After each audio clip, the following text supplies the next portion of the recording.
여호와께서 모세에게 말씀하여 이르시되 이스라엘 자손에게 말하여 이르라.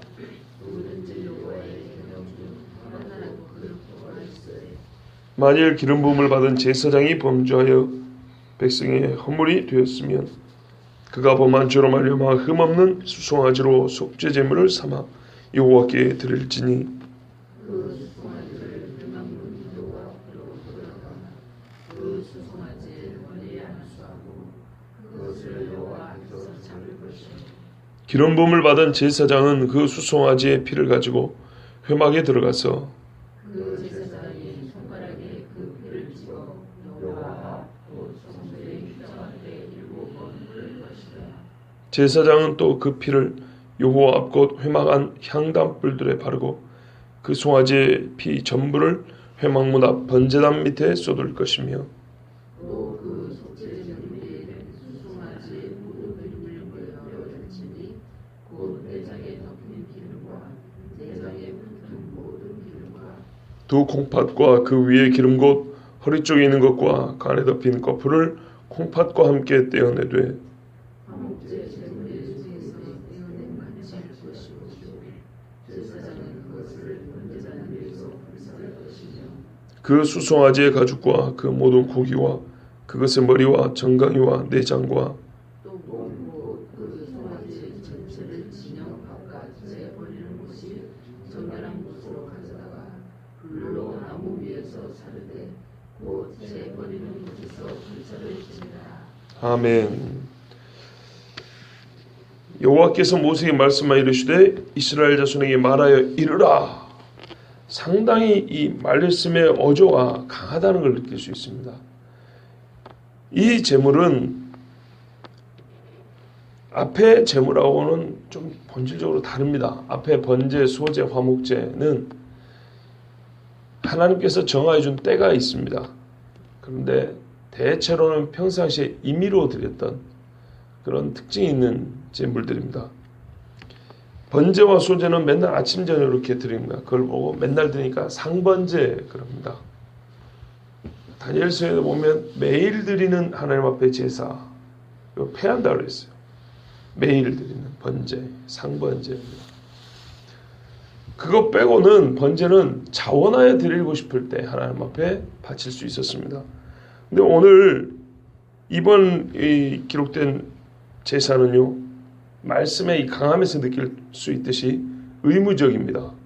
하나님이 때를 정해주고 의무적으로 부과한 겁니다. 이런 일이 있으면 반드시 드리라는 겁니다. 그래서 뭐랄까요, 언제 이런 제물을 드려야 되는지 그 때에 따라 좀 자세하게 기록되어 있습니다. 엄밀히 말하면은 이 레위기가 기록될, 즉 레위기의 제사법이 가르쳐지기 전에도 제사가 있었죠. 하나님 앞에 제사를 지냈습니다. 가인과 아벨도 드렸죠. 아브라함도 드렸죠. 그죠? 제사가 많이 있었습니다. 욥도 아브라함하고 비슷한 시기의 사람이라고 하는데 욥도 자기들 자식 때문에 하나님 앞에 제사를 드렸다고 그랬어요. 그때는 대부분이 번제들입니다. 각을 뜨고 불사라 대부분 번제입니다. 만약에 그때 당시에도 말할까요, 이 죄사함에 대한 필요가 있었기 때문에 속죄제를 드려야 됐을 겁니다. 분명히 속죄제를 드려야 되는데 그때는 오늘 레위 같은 속죄제의 규례를 하나님 주신 적이 없어요. 이렇게 자세하게 준 적이 없단 말이에요. 그럼에도 불구하고 제사로 죄를 사하려고 했단 말입니다. 그러면 그때 제사는 뭐냐면 대부분 번제들인데, 그러므로 번제가 레위기가 주어지기 전부터 하나님 앞에 헌신과 죄사함을 목적으로 드리는 제사였습니다. 이제 레위기 같으면 그걸 좀 더 구분했을 거예요. 그런데 구분하기가 어려웠습니다. 왜 그런 거 하니? 이 속죄제라고 이제 좀 있으면 나오는데요. 이 속죄제는 오늘 우리가 볼 이 제사는 하나님의 계명이 주어진 다음에 죄사함을 얻고자 할 때 드리는 제사이기 때문입니다. 계명이 주어지기 전에. 그러면 계명이 주어지기 전에는 죄가 아닌 것이 아닌가요? 아니죠. 계명이 주어지기 전에도, 즉 율법이라는 계명이 주어지기 전에도 우리의 양심이 있고 하나님이 구두로 주신 계명들이 있습니다. 아담에게 뭐라 했습니까? 따먹지 말라. 이게 율법은 아니죠. 율법은 아니지만 이거는 계명입니다. 율법의 계명이 주어지기 전에 하나님이 구도로 가르쳐 준 것들이 있고 우리 양심에서 기준 것들이 있는데 그 죄를 범하였을 때는 반드시 죄의 사함을 얻어야 된다는 걸 알았단 말이죠. 그때 드렸던 제사들이 주로 번제들이었고요. 그래서 전통이 오래됐어요. 그래서 이거는 뭐랄까요? 상당히 익숙한 편이에요. 아담이나 그 밑에 가인과 아벨 때부터 이렇게 내려온 제사이기 때문에 곡식도 바쳤다 그러잖아요. 소제도 있어요. 예. 그런데 이 속죄제는 율법이 주어진 다음에 그 율법의 계명을 어길 때의 제사법이기 때문에 이때 주어진 것입니다. 만약에 이것이 옛날에 있었다면 조금 더 구체적으로 이렇게 제사를 나눴겠지만 예전에는 속죄를 위해서도 주로 번제를 드렸다. 그런 말씀을 다시 한번 확인해 드리고요. 오늘 말씀에 보면 누구든지 여호와의 계명 중 하나라도 그릇 범하였으되 이렇게 되어 있죠. 그릇 범하였으되 즉 이 말이 모르고 이런 말입니다. 무지로 혹은 실수로 이 말이 이제 번역은 그릇 이렇게 됐어요. 누구든지 이 말은 모든 사람이 다 해당된다는 말이기도 하지만 만일 이런 말입니다. 만일 어떤 사람이라도 성경 히브리어에는 원하면 영혼으로 되어 있어요. 어떤 한 영혼이라도 개나 짐승이 중에 사람입니다. 어떤 영혼이라도 만약에 어떤 영혼이라도 하나님의 계명을 범한다면 그 사람이 이제 이렇게 해야 된다 이런 말이에요. 그런데 우리 번역이 너무 짧아요. 즉 번역이 잘못됐어요. 우리나라 번역이 어떻게 되냐면 누구든지 여호와의 계명 중 하나라도 그릇 범하였으되 이렇게 돼 있죠. 그런데 이렇게만 있잖아 먹었을지 몰라요. 이거를 원래대로 원문을 그대로 살려서 번역하면 이렇게 됩니다. 만약에 어떤 사람이 무지로 인하여 잘 몰라서 마땅히 해서는 안 되는 일에 관하여 마땅히 해서는 안 되는 일에 관한 여호와의 명령들을 거역하여. 자, 보십시오. 만약 어떤 사람이 잘 알지 못해서 실수로 마땅히 이런 걸 하면 안 된다고 하나님이 명령한 것을 거슬러서 그것들 중에 어떤 일을 어겨서 마땅히 하면 안 된다 그랬는데 그걸 어겨서 행하여 범죄하면 엄청 길죠. 이렇게 길어요 원래는. 근데 반을 딱 잘라버렸어요. 뭐가 빠지냐면 마땅히 하면 안 된다고 하나님이 계명에 정해놨는데 그렇죠. 그것들을 거역하여 그 중에 한 가지라도 어겨서 행하여 어겨 마음 아픈 게 아니라 몸으로 행하여 그것이 어떻게 된다고요? 범죄가 돼요. 즉 죄를 지으면 여기 상당히 길게 돼 있어요. 이렇게 범죄를 하면 하나님 앞에 이렇게 제물을 드리라 그랬어요. 그러니까 이게 이제 계명에 관한 죄인데요. 고의는 아니고 부지중에 또는 실수로 이렇게 지은 죄입니다. 나중에 그랬었구나 하고 깨닫는 이런 죄들입니다. 그러니까 이 앞에 번제나 소제나 화목제 같은 경우는 뭐 실수로 본의 아니게 이런 말이 없어요. 근데 여기는 그런 게 있고요. 또 하나는 앞에 죄 번제들에는 그 번제, 소제, 화목제는 죄, 허물, 그릇됨, 용서 이런 말이 없어요. 그죠? 그런 말이 없는데 이제 이 속죄제와 뒤에 나오는 속건제에는 이 말이 들어갑니다. 용서라는 말이 직접 나와요. 그렇기 때문에 이 뒤에 속죄제와 속건제는 죄에 관하여 집중적으로 죄를 전담한 그런 제사들이에요. 그리고 이제 우리가 보통 속죄제하고 속건제하고 좀 헷갈리는데요. 이제 앞으로 보다 보면 자세히 나오겠지만 속죄제는 기본적으로 하나님의 계명을 어겨가지고 하나님께 직접적으로 지은 죄들. 속건죄는 이웃을 내가 해가지고 이웃의 피해를 준 죄들. 그래서 여기는 주로 보상과 함께 갑니다.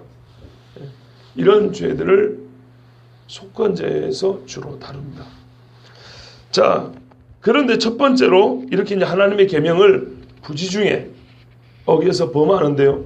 그 사람이 제사장이라면 어떻게 되냐는 말이죠. 여기서 제사장은 기름 부음 받은 제사장이라는데 구약 성경의 용례로 볼 때 특별히 그 대제사장을 말합니다. 그냥 제사장이 아니고 대제사장이 먼저 언급이 되는데요. 이 사람이 범죄하여 백성의 허물이 되었으면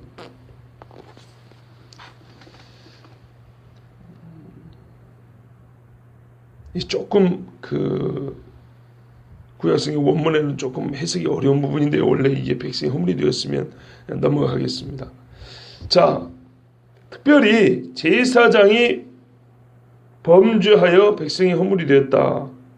그러면 그 사람은 그의 범한 죄 때문에 흠이 없는 수송아지를 드려야 되는데요. 이게 하나님 앞에 속죄의 제물이다 그랬어요. 속죄의 제물. 왜 제사장을 먼저 언급했을까요? 죄상을 받는 사람으로. 제사장도 죄인입니다. 첫 번째, 가장 거룩하게 보이는 그 인간도 죄인이라는 겁니다. 두 번째는 죄는요, 더럽게 만들고 오염시키고 부정하게 만들고 또 다른 죄로 이렇게 이어지게 됩니다. 그런데 제사장의 죄는 일반 백성의 죄보다 더 큽니다. 왜냐하면 죄의 영향력이란 그 사람의 지위와 상관이 있기 때문입니다. 그렇죠? 그래서 제사장이 죄를 지면 백성들이 따라질 가능성도 크고 제사장이 서 있는 자리가 오염이 됩니다. 성경에서는요, 죄인의 죄와 그 사람의 인격과 그가 거주하는 공간, 집이든지 땅이든지 이걸 분리시키지 않습니다. 가나안 사람 아모리 족속의 죄가 커서 그 땅이 그들을 토해내기까지 이렇게 돼 있어요. 그렇죠? 이스라엘 사람들이 가나안에서 안식일을 지키지 않고 그렇게 범죄했기 때문에 하나님이 그 땅에서 그들을 빼버린다 그랬어요. 그래서 그 땅에 안식을 준다 그랬어요. 땅은 뭐 인격이 없잖아요. 근데 그 땅에 사는 사람이 쉬지 않은 것은 그 땅이 피곤해요. 예.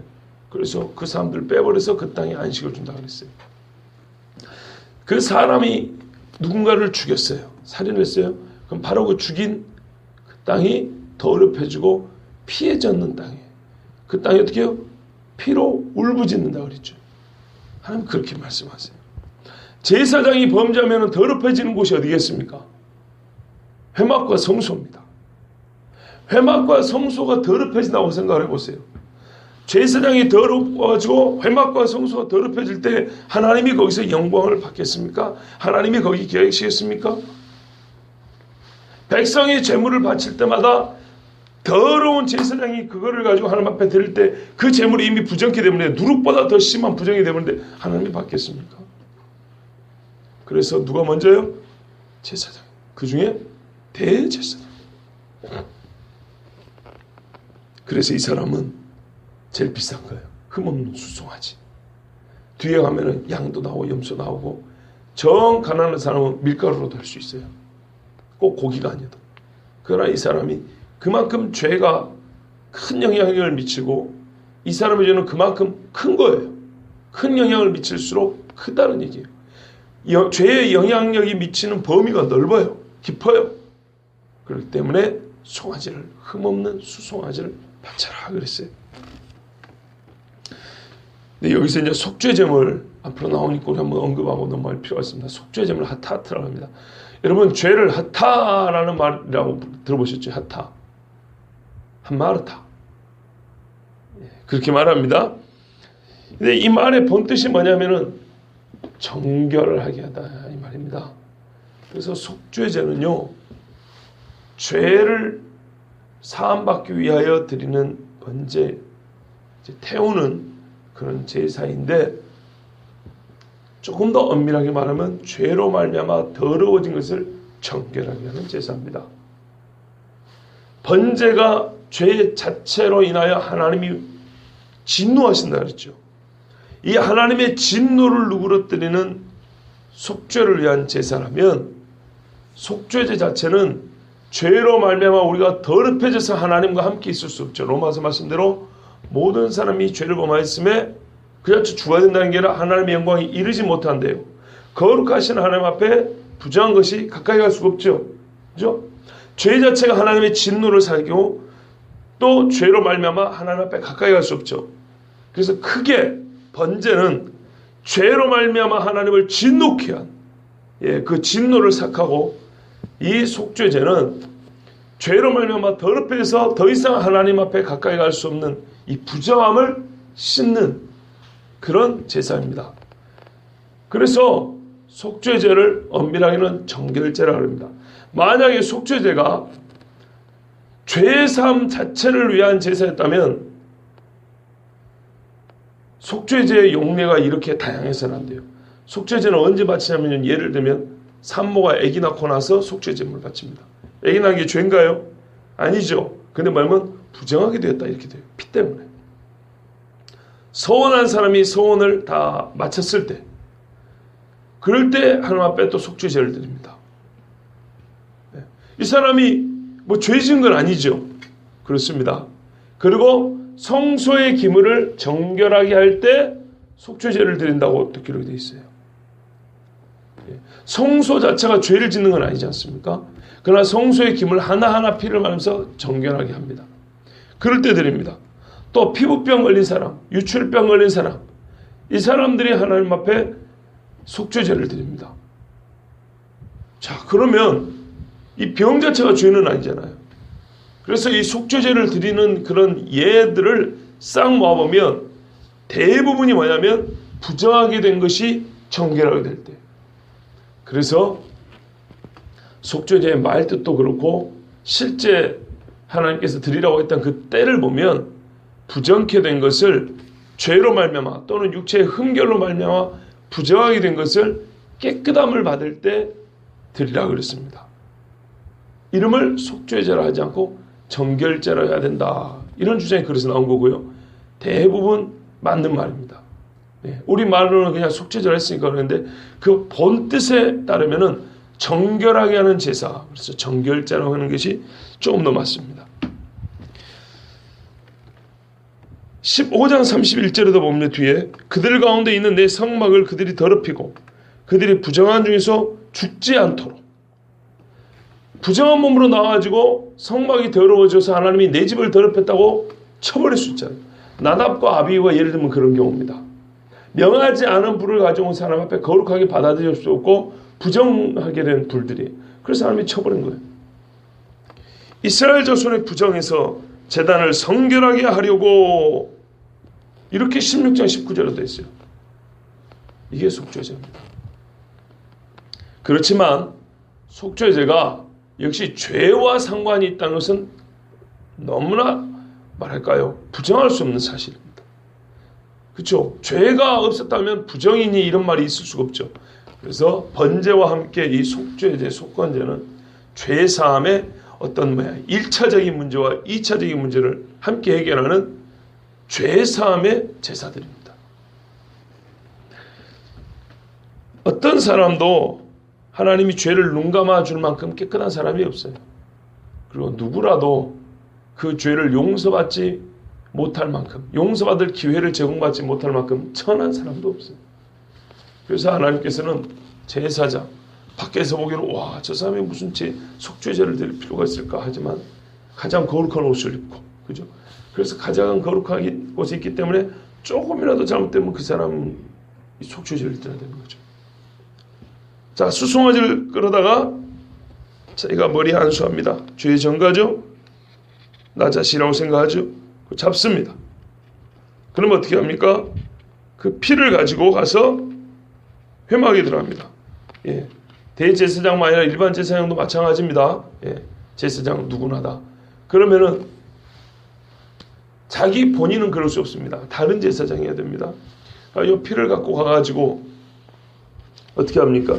첫 번째는요, 6절에 피 일부를 이렇게 대야에 담아가지고 회막에 들어간 다음에 손으로 찍어요. 성소 휘장 앞에 7번 뿌립니다. 지성소와 성소의 사이에 휘장이 있죠. 여기는 하나님 집이다. 그 앞에다 이렇게 7번을 뿌립니다. 그 다음에 일부는 또 손으로 찍어가지고 향단이 있습니다.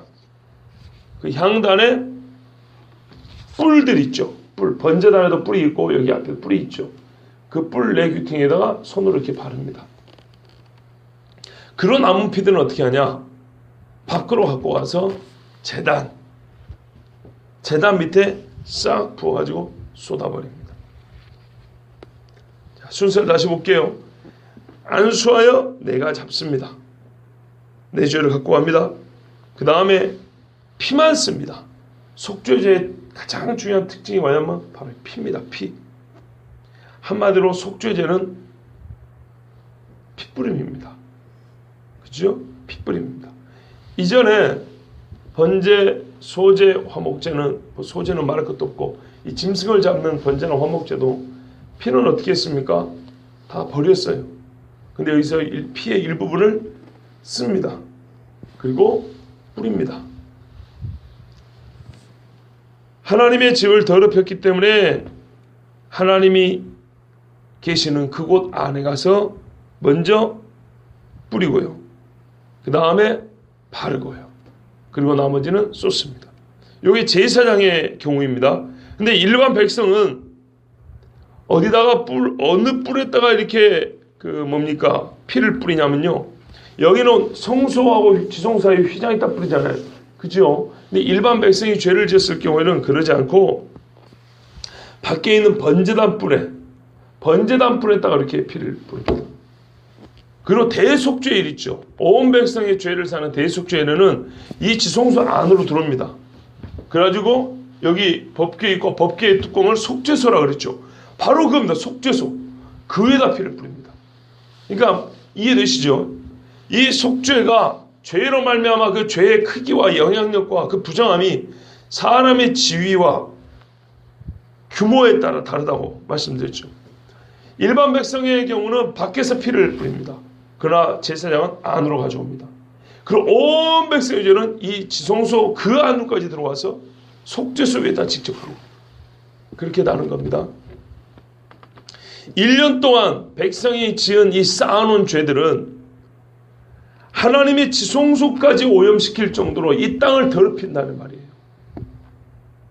일반 백성 한 사람 한 사람의 죄는 영향력이 작아요. 그래서 저 밖에서 뿌려도 돼요. 근데 제사장은 한 사람이라 할지라도 너무 커요. 그래서 이 안에 와서 하나님 앞에서 피 뿌려요. 그러나 온 백성의 죄는 그 땅 전체를 피로 물들어서 밑으로 흥건히 물드는 이 죄가 가득하여 하나님이 말씀이 놓여있는 하나님이 계신다는 이 지성소 안에까지 그 부정과 더러움이 스며들어요. 그래서 하나님이 이까지 와서 피를 뿌리라고 하겠어요. 그리고 오늘 우리가 7절까지 보면은 여호와 앞에 여호와 앞에 여호와 앞에 여호와 앞에 계속 반복됩니다. 속죄죄 반복되는 말이 두 가지입니다. 피 여호와 앞에 여호와 앞에 여호와 앞에. 누구 앞에 피를 갖다 바쳐야 돼요? 여호와 앞에. 히브리서에 보면 이 일을 하셨던 예수님이 잘 기록되어 있습니다. 자기가 대제사장이면서 또한 어린 양으로서 자기 피를 흘려서 그 하늘에 있는 지성소의 단벌에 들어가서 성소의 단벌에 들어가서 우리로 하여금 담대히 하나님 앞에 설 수 있도록 이제 부정함이 없어졌죠. 죄 용서를 받았죠. 이 일을 하신 예수님을 잘 말씀해주고 있습니다. 여호와 앞에서 죄를 지었고요. 여호와 앞에서 죄성을 받는 거예요. 다윗이 이렇게 말했습니다. 바세바를 강간하고 우리아를 죽인 다음에도 뭐라 하냐면 내가 죽게만 범죄하여 그랬습니다. 내가 우리아 죽인 거는 뭐 아무 일도 아니고 바세바한테는 용서를 빌 필요가 없다 이런 말이 아니에요. 죄의 본질은 하나님과 계산해야 한다는 거고요. 내가 사람을 눈앞에 두고 죄를 졌지만 보이지 않는 하나님 앞에 내가 직접 죄를 지은 건 똑같다는 얘기입니다. 그걸 무겁게 말한 겁니다. 그래서 죄는 무조건 하나님과 해결해야 된다는 겁니다. 여호와 앞에 어떻게 해요? 피. 이게 속죄죄입니다. 이게 우리 모든 죄의 본질이고요. 이 죄의 용서를 받을 수 있는 유일한 방법입니다. 여호와 앞에서 지은 죄는 여호와 앞에 피를 뿌려야 정결함을 받습니다. 그 다음에 기름을 다 떼어냅니다. 우리가 많이 봤기 때문에 자세한 설명이 필요가 없습니다. 콩팥, 그 다음에 마음이죠. 심정입니다. 그 다음에 속입니다. 그 다음에 간에 덮은 거라든지 내장에 덮여 있는 모든 기름들, 하여튼 이 배를 갈라가지고 속에 있는 기름들하고 콩팥을 싹 꺼냅니다. 요거를 어떻게 합니까? 화목제 제물의 소에서 떼어냄 같이, 화목제 드릴 때도 소에서 그 기름을 뗀 것이 똑같은 방법으로 그래가지고 번제단 위에서 불사릅니다. 그런데 역시 우리 번역에는 빠진 게 있는데요. 속죄의 죄를 위하여. 예. 하나님 앞에 속죄의 제물로서 바쳐지는 것은 기름들이라는 거. 고기는 안 바칩니다. 번제는 각을 떠서 고기를 다 바치죠. 그러나 속죄제는 피와 기름만 씁니다.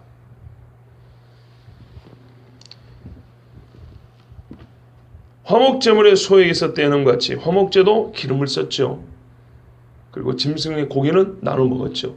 기름을 똑같이 그렇게 떼가지고 하나님 앞에 불사릅니다.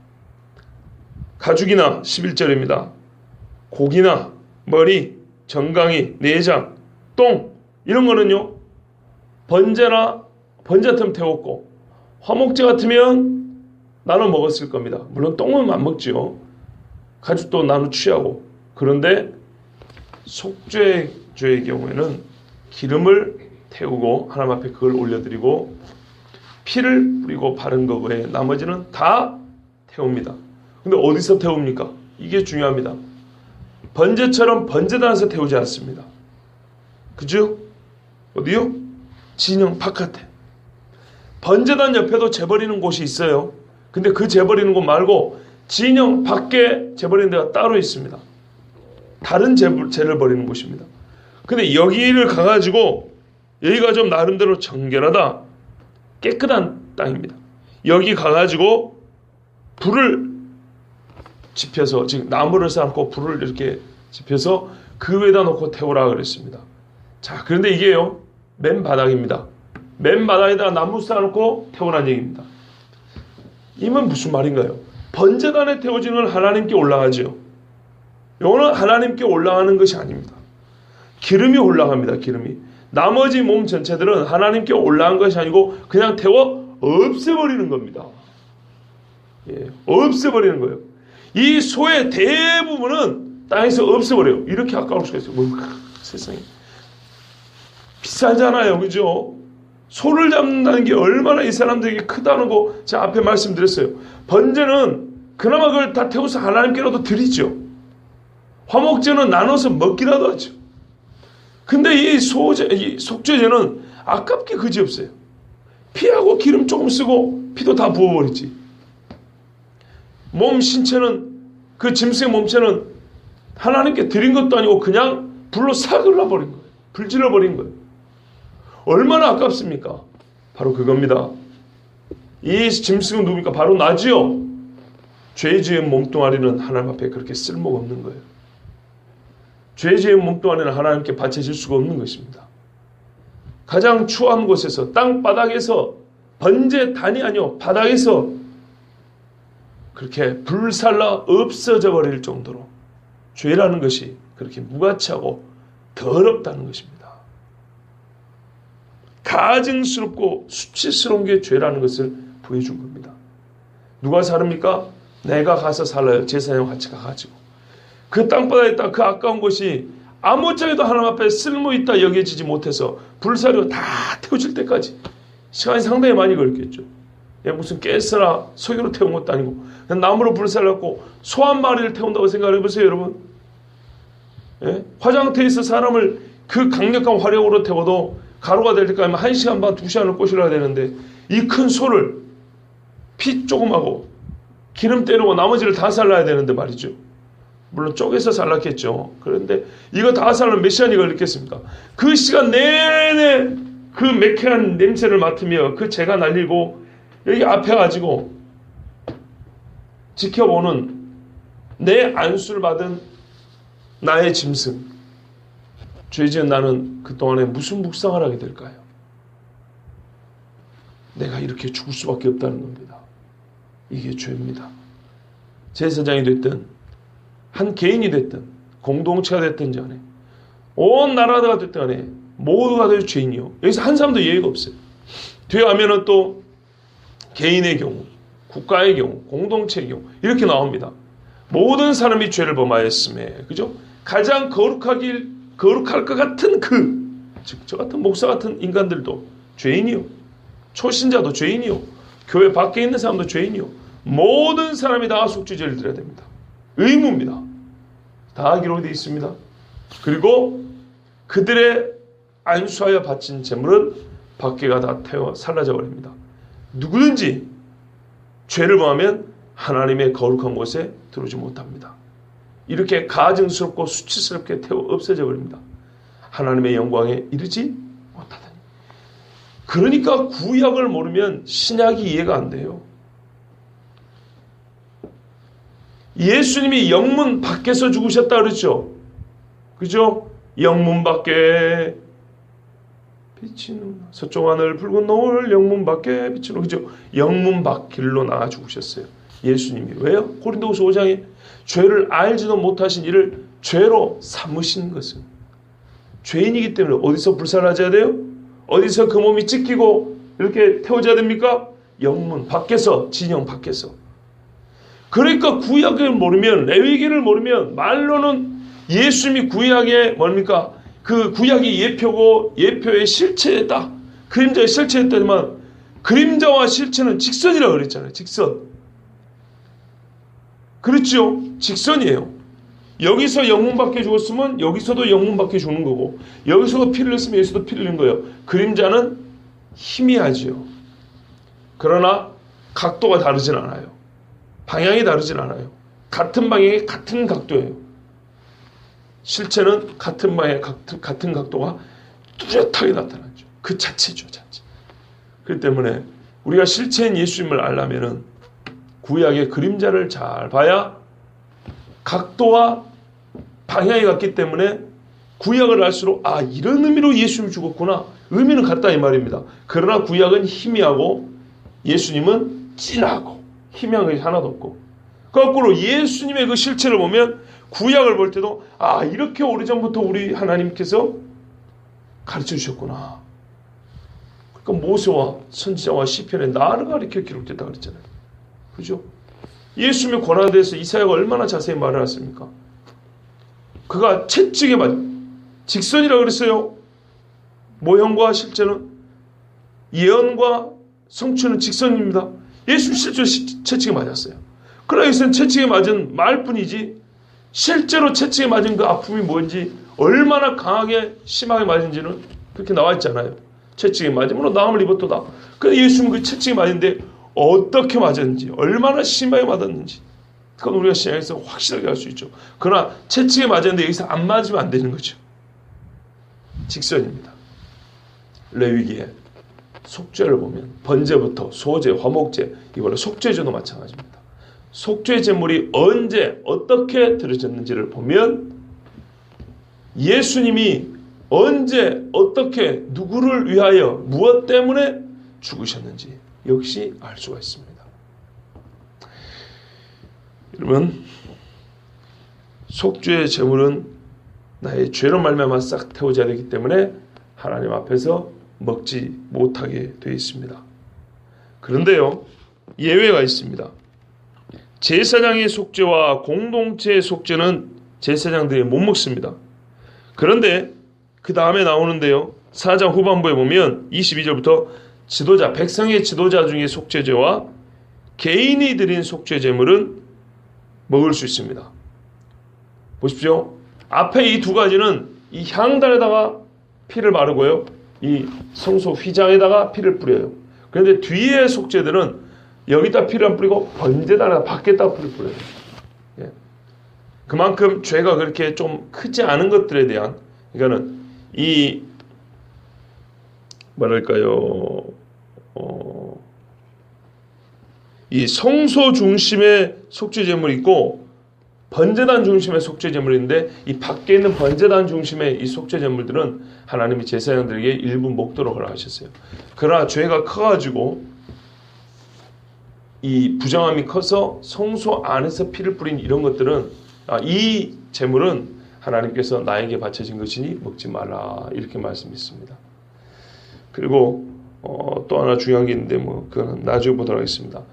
지금은 부지 중에 이렇게 되어 있는데요, 고의로 범한 죄는 그럼 어떻게 되냐?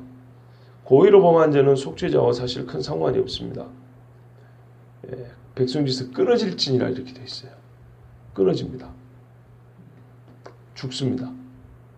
그런데 또 일부 민수기의 규정에서 보면은요, 고의로 범한 죄가 분명한데도 배상하고 속죄제물 바치고 사는 경우가 또 일부 기록되어 있어요. 약간 애매한데 이거는 또 해당되는 말씀이 나오면 보도록 하겠습니다. 여러분 분명한 거 한 가지입니다. 모든 사람이 가장 거룩하게 보일 자도 다 여호와 앞에 죄인이요. 여호와 앞에 지은 죄는 내가 죽을 뿐만 아니라 하나님의 거룩하심과 하나님의 거룩한 땅 그 백성을 부정케 합니다. 오염시킵니다. 그 사람의 지위에 따라 그게 더 크고 작을 수가 있습니다. 그런 걸 하나님께서 피로, 오직 다른 방법이 아닙니다. 피로 뿌려서 그 죄사함을 받고 정결함을 입으라 말씀하셨습니다. 이것이고 우리 주 예수 그리스도께서 우리에게 행하신 일의 모형이요 예표로 주셨던 하나님의 말씀입니다. 기도하겠습니다.